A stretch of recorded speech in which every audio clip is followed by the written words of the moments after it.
Good morning to all. Welcome to Suresh Ganglia University.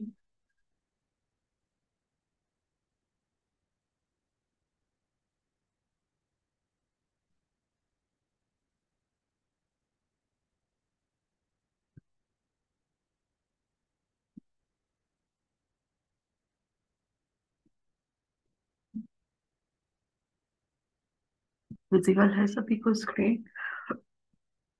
Auxiliary memory. ठीक है, last class में हमने देखा था कि मेमोरी क्या होती है, कितने टाइप्स की होती है, उसमें क्या क्या चीजें इंक्लूड होती हैं। ठीक है, तो आज हम पढ़ने वाले हैं ऑक्सिलरी मेमोरी। ठीक है, ऑक्सिलरी मेमोरी क्या हो गया? आपका एक्स्ट्रा स्टोरेज। ठीक है, अब इसमें देखते हैं क्या क्या चीजें इसमें होती हैं, किस किस चीज से वो बनी होती हैं, किस तरह से वर्क करती हैं। ये सारी चीजें हम इसमें पढ़ने वाले हैं। ठीक है,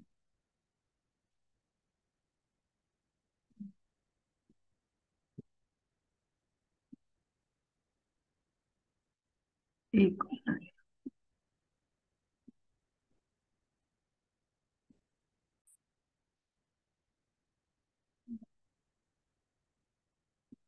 The most common auxiliary memory devices used in computer systems are magnetic disks and magnetic tapes. Other components used but not as frequently are magnetic drums, magnetic bubble, memory, and optical disks. Okay.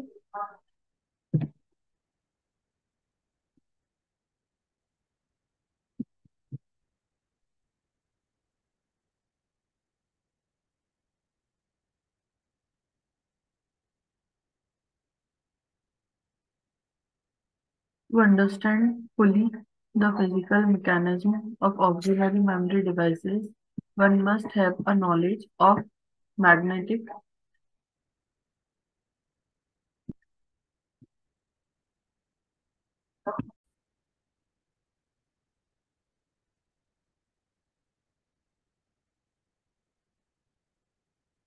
To understand fully the physical mechanism of auxiliary memory devices, one must have a knowledge of magnetics, electronics and electromechanical system. ठीक है, हमको पता है कि जब भी हम computer system की बात करें या उसके अंदर स्पेशली मेमोरी की बात करें तो हमको क्या माइंड में आता है डायरेक्टली? आईसीज या इंटीग्रेटेड सर्किट्स एंड सेमीकंडक्टर्स। ठीक है, इसके लिए magnetics, electronics and electromechanical system, इन सब चीजों की जरूरत होगी। ठीक है, तभी तो वो सारा आपस में वर्क कर पाएंगे। ओके, तो ऑक्सिलरी मेमोरी डिवाइसेस की अगर बात करें तो ये तीन चीजें की नॉलेज होनी चाहिए। ठीक है, यहाँ पर एक तरह से मेमोरी का वर्किंग बताइए कि ये किस तरह से क्या कनेक्शंस होते हैं। देखो, सीपीयू, सबसे पहले सीपीयू की बात करें, सीपीयू में क्या क्या चीजें होती है? एड्रेस बस होती है फ्रॉम 1 to 16। ठीक है, 16 बिट एड्रेस बस है, रीड राइट है, देन डेटा बस है। डेटा बस डेटा इसके चीज से रैम, यहाँ पर रैम्स है, रैम है, फोर फोर रैम्स है एंड वन रोम है। ठीक है, रैम्स कितनी? फोर है और वन रोम है। अब रैम्स कितनी कितनी कैपेसिटी की है? 128/8 की। ठीक है, अब इनमें CS1 और CS2। ठीक है, ये हम पहले भी देख चुके हैं, रीड राइट एंड AD7 मतलब कि एड्रेस के लिए। ओके, तो ये इस तरह से इसमें वर्किंग रहेगी। डेटा बस से ये राइट साइड में कनेक्टेड है।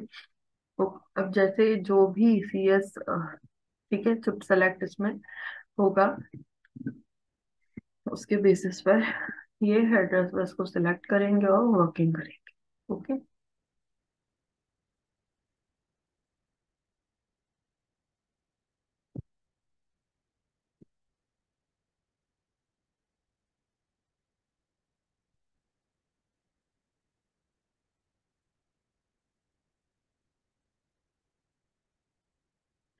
although the physical properties of these storage devices can be quite complex, their logical properties can be characterized and compared by a few parameters.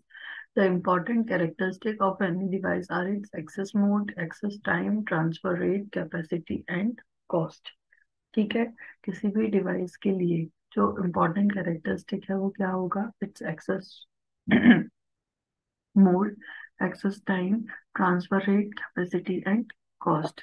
The average time required to reach a storage location in memory and obtain its contents is called the access time. अब access time क्या होता है भाई?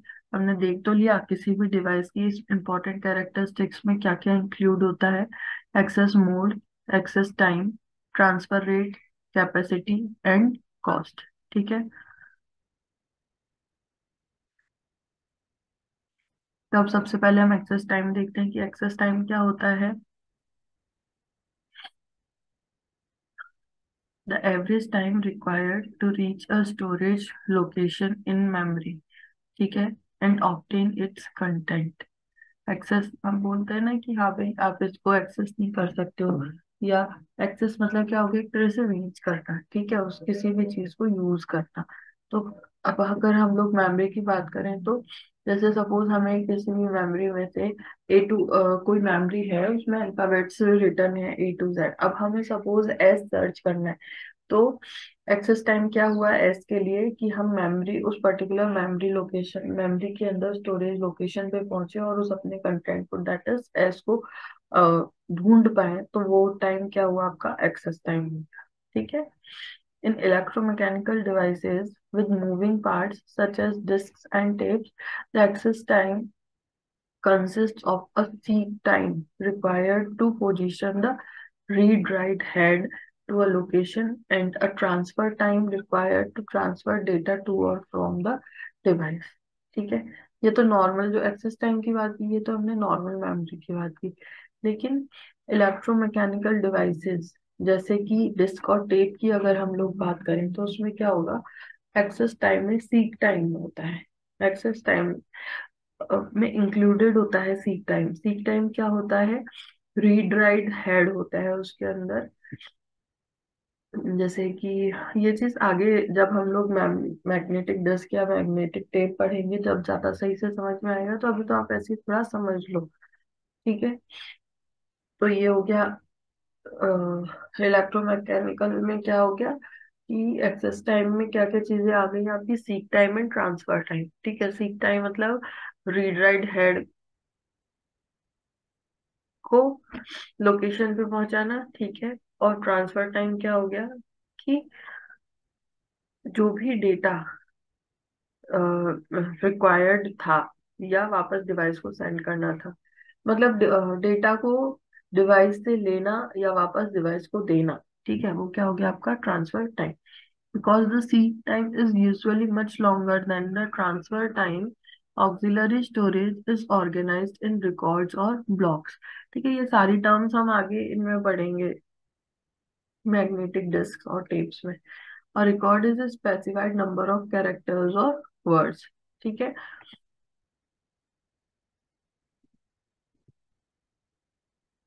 Reading or writing is always done in entire records. The transfer rate is the number of characters or words that the device can transfer per second after it has been positioned at the beginning of the record।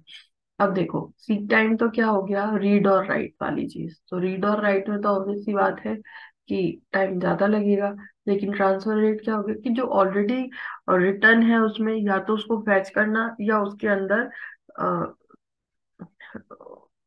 अ, उसके अंदर जो लिखना है उस data को सिर्फ लेना या पहुंचाना।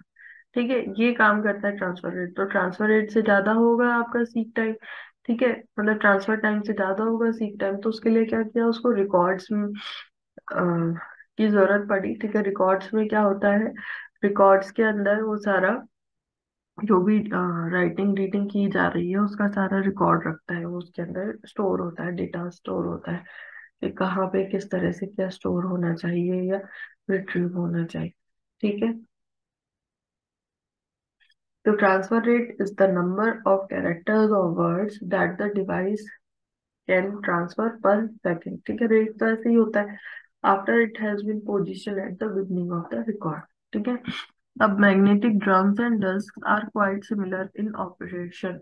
Both consist of high-speed rotating surfaces coated with a magnetic recording medium. जैसे हमने डिस्क देखी होगी भाई, डिस्क तो हमने सभी ने यूज पे ली हुई है, सीडी, ठीक है, उसमें एक कोटिंग सी होती है, ठीक है, तो उसकी बात कर रहे हैं।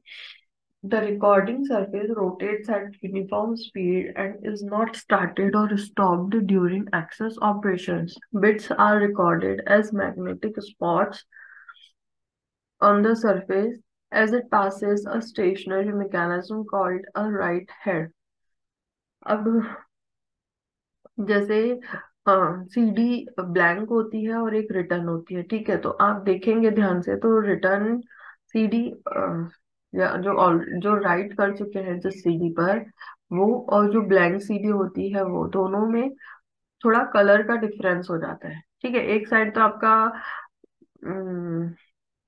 आप मार्कर वगैरह से उसके ऊपर कुछ लिख सकते हो, ठीक है, कि ये भी किस लेबलिंग कर सकते हो कि किस चीज की है वो, ठीक है, लेकिन जो अदर साइड होता है जहां पर एक्चुअल में राइट होता है, वो क्या उसका कलर चेंज हो जाता है। या फिर आप एक ही डिस्क में करके देखना प्रैक्टिकल, जब आप राइट करेंगे, सपोज हाफ सीडी आपकी राइट हुई है, तो वो हाफ सीडी जहां जहां तक राइट हुई है वो सीडी का कलर चेंज हो जाता है, ठीक है। तो वो क्या हो गया, इसलिए इसको बोला गया है मैग्नेटिक स्पॉट्स, ठीक है। The bits are recorded as magnetic spots on the surface as it passes a stationary mechanism. अब ये किसके थ्रू होता है, राइट हेड के थ्रू, ठीक है। Stored bits are detected by a change in magnetic field produced by a recorded spot on the surface as it passes through a read head. Read head से read किया जाएगा, right head से write किया जाएगा. The amount of surface available for recording in a disk is greater than in a drum of equal physical size. Therefore, more information can be stored on a disk than on a drum of comparable size. For this reason, disks have replaced drums in more recent computer. ठीक है, आए समझ में। दो चीजें होती हैं, magnetic disk and magnetic drum. दोनों अगर सेम साइज की है, फिर भी जो डिस्क होता है वो ज्यादा डेटा को रिकॉर्ड कर सकता है कंपेयर टू ड्रम्स, ठीक है। क्यों? क्योंकि जो सर्फेस अवेलेबल होता है रिकॉर्डिंग के लिए वो डिस्क में ज्यादा होता है एज कंपेयर टू ड्रम्स।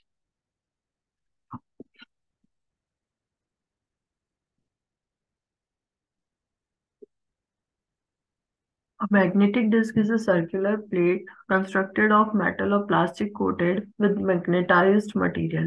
ये सबको पता होता है, पता होगा, इसको डिस्कस करने की कोई जरूरत नहीं है, ठीक है।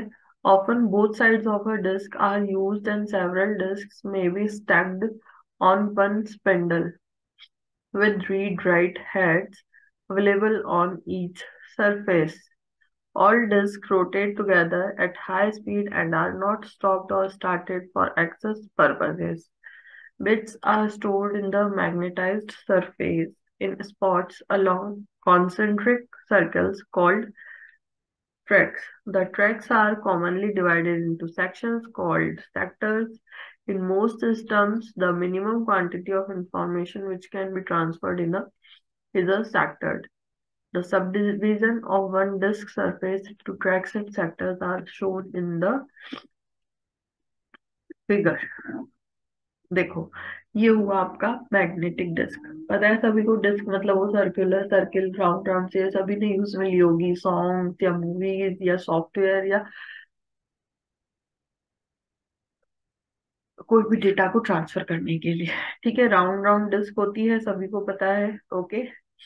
अब इसमें क्या होते हैं, सबसे पहले तो ट्रैक्स होते हैं। ट्रैक्स किस तरह से, इसमें जैसे शो किया गया है, ट्रैक्स होते हैं आपके सर्कुलर फॉर्म में। ये तो हो गया आपका ट्रैक्स। अब इसको सब डिवाइड किया गया है, ठीक है, सेक्टर्स में। मतलब ये देख लो, आप एक एंगल टाइप ले सकते हो, ठीक है। तो ये जो पार्ट हो गया आपका, ये क्या हो गया, एक आपका सेक्टर हो गया, ओके। मतलब सर्किल के आगे सब डिविजन्स किए तो सेक्टर हो गया, ओके। यहाँ पर ये आपका रीड राइट हेड लगा हुआ है जिसके के थ्रू आप डिस्क को रीड कर सकते हो या राइट कर सकते हो, ओके। ये हो गया आपका disc. Some units use a single read-write head for each disk surface. In this type of unit, the track address bits are used by a mechanical assembly to move the head into the specified track position before reading or writing. In other disk systems, separate read-write heads are provided for each track in each surface. The address bits can then select a particular track electronically through a decoder circuit.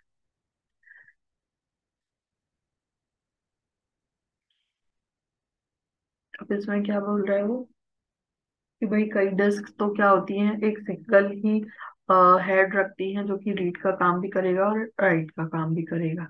ठीक है।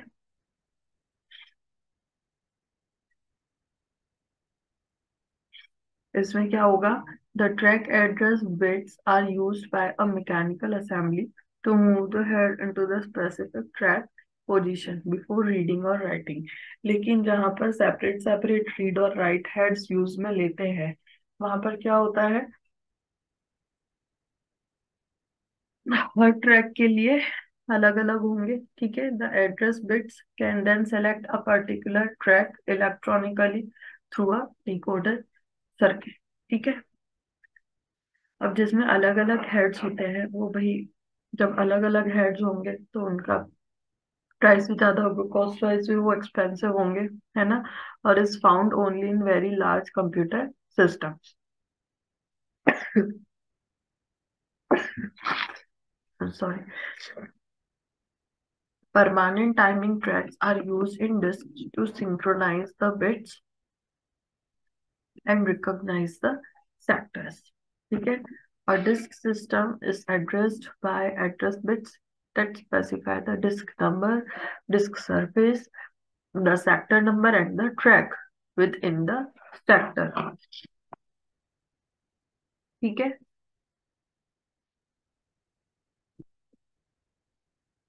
अब after the read-write heads are positioned in the specified track, the system has to wait until the rotating disk reaches the specified sector under the read-write head.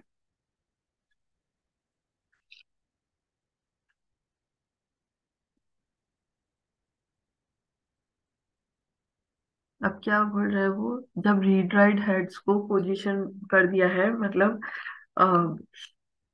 CD पे लगी, मतलब CD क्या, वो disc पे जब हमने लगा दिया उसको रीड राइट हेड को।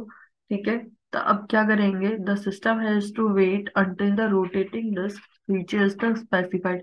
जैसे भाई पर्टिकुलर जगह पे लगा है, ऐसा थोड़ी है कि हाँ भाई एक ही जगह पे रीड राइट हेड लगा दिया और वो पूरी सीडी को राइट कर देगा। तो इसके अंदर क्या किया है, वो भी तो रोटेट होता रहेगा कि हाँ भाई एक ट्रैक राइट हो गया है, अब सेकंड ट्रैक पे जाएंगे, फिर थर्ड ट्रैक पे जाएंगे, फोर्थ पे। ठीक है। इस तरह से वो अंदर वो शिफ्ट होता जाएगा। ठीक है। और उसी के बेसिस पे सेक्टर्स भी डिफरेंट डिफरेंट रहेंगे। ठीक है। Information transfer is very fast once the beginning of a sector has been reached. ठीक है। Disks may have multiple heads and simultaneously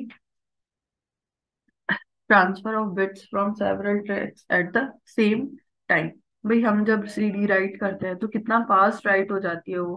ठीक है। तो वही वाली चीज है कि जब एक बार रीड राइट हेड आपका सेट कर दिया जाता है उस पर्टिकुलर ट्रैक और सेक्टर पे, तो वो बहुत ही फटाफट, बहुत ही फास्ट स्पीड के साथ आपका डिस्क को राइट कर देती है। ठीक है। A track in a given sector near the circumference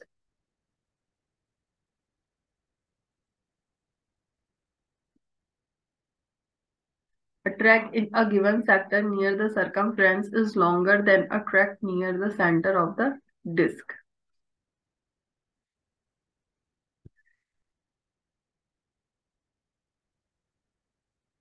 थोड़ा सा ये बोरिंग लग रहा होगा, लेकिन ये काफी इंटरेस्टिंग चीज है अगर आप लोग समझें ध्यान से, है ना। तो चलो बाद में आगे पढ़ते हैं। ऐसा करो फटाफट से डायग्राम बना लो, फिर उसके बाद हम आगे पढ़ते हैं।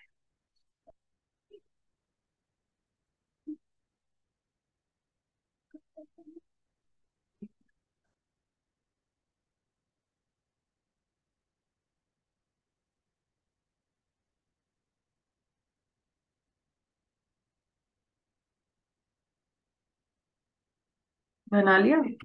चलो।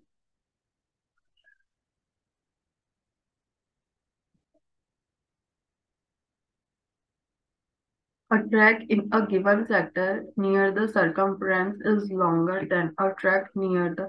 अब भाई ये तो पता ही है ना सभी को कि circumference क्या होता है। कोई बता सकता है what is circumference and what is the disk, center of the disk। पता है सर्किल का circumference क्या होता है भाई? ये तो हम लोग 6 7 क्लास से निकालते आ रहे हैं। तो circumference हो गया आपका हिंदी में कहें तो परिधि। It means outer, outer surface या आउटर लाइन। ठीक है, बॉर्डर भी कह सकते हैं। ठीक है, तो यही है कि जब सीडी की हम लोग बाहर से बात करें तो भाई वो ऑब्वियस सी बात है, सेक्टर्स या ट्रैक्स वहां पर बड़े होंगे। ठीक है, as compare to centre. Centre centre मतलब कि बीच, बीच में जहां सीडी लगती है। ठीक है, तो जो सेंटर है वहां पे सीधी सी बात है ट्रैक्स एंड सेक्टर्स भी छोटे होंगे। Okay, if bits are recorded with equal density, same tracks will contain more recorded bits than others। ठीक है, to make all the records in a sector of equal length, some disks use a variable recording density with higher density on tracks near the center than on tracks near the circumference। This equalizes the number of bits on tracks of a given sector। ठीक है, disks that are permanently attached to the unit assembly and cannot be removed from the occasional user are called hard disks।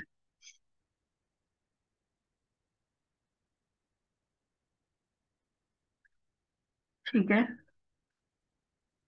a disk drive with removable disks is called a floppy disk। देखो, इसमें वो क्या बोल रहा है कि जैसे hard disk हम लोग बात करते हैं आपकी पीसीज में भी होते हैं, लैपटॉप्स में भी होते हैं। ठीक है, तो वो डिस्क जो कि परमानेंटली उसमें आपका सिस्टम के अंदर लगी होती है, अटैच होती है, और जिसको आप अपनी नीड के अकॉर्डिंग रिमूव नहीं कर सकते हैं, तो वो क्या हो गया? आपका हार्ड डिस्क हो गया। लेकिन जो आपका रिमूवेबल डिस्क होती हैं उनको बोला गया है फ्लॉपी डिस्क। ठीक है। The disks used with a floppy disk drive are small removable disks made of plastic coated with magnetic recording material। आपने कभी फ्लॉपी डिस्क देखी है? फ्लॉपी डिस्क की भी क्या डिफरेंट डिफरेंट साइजेस होती हैं। ठीक है, क्या होता है? फ्लॉपी डिस्क एक स्क्वायर फॉर्म में होता है। ठीक है, ब्लैक कोटेड होता है, ब्लैक प्लास्टिक का बाहर से आप देखेंगे तो ब्लैक कलर की होती है, प्लास्टिक कोटेड होती है। ठीक है, और साइज भी उसका स्मॉल होता है। तो क्या बोल रहा है वो? The disk used with a floppy disk drive are small removable disk made of plastic coated with magnetic recording material. ठीक है, दो साइजेस होती हैं, 5.25 and 3.5 inches। The 3.5-inch discs are smaller and can store more data than can be 5.25-inch discs। ठीक है, floppy disks are extensively used in personal computers as a medium for distributing software of computer users। अब next is magnetic tape। क्या है magnetic tape?